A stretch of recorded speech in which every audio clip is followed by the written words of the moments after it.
So lawmakers and the head of the FBI, the CIA, have raised concerns about TikTok, and the reason is because TikTok is owned by a Chinese company called ByteDance. Now, China has laws on the books that compel Chinese companies and organizations to cooperate with any kind of intelligence, national intelligence work that the country might want to do.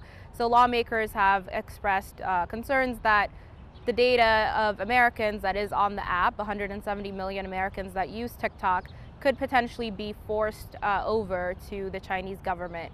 But there hasn't been any specific incidents that the US government has provided of data sharing occurring between TikTok and the Chinese government.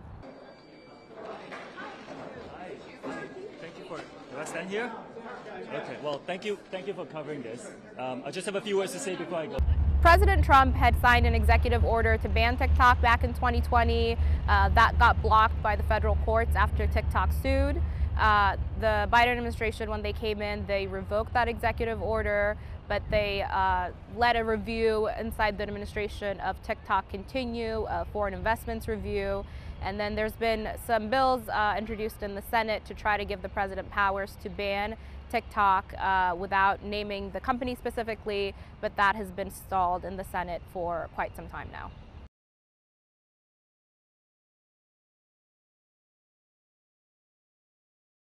So last week, TikTok sent a notification out to some users urging them to call their representatives and speak out against this bill. What resulted was a ton of users who called congressional offices. Congressional offices in different places were getting calls, and some had to even unplug their phones. The head of the China Select Committee in the House and the ranking member then told TikTok that they were misrepresenting the bill and spreading misinformation because TikTok had called the bill a ban, and they're saying it's not a ban. Instead, it is a ban if ByteDance doesn't choose to divest in TikTok and the other application it owns within 6 months of the bill's enactment.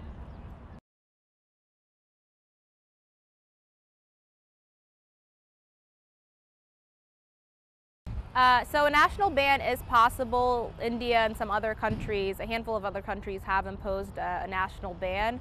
So what this bill would do would be to, if ByteDance chooses not to divest in TikTok, it would prohibit the app from appearing in app stores. It would also try to get web hosting platforms to try to take down TikTok and not host TikTok in the United States.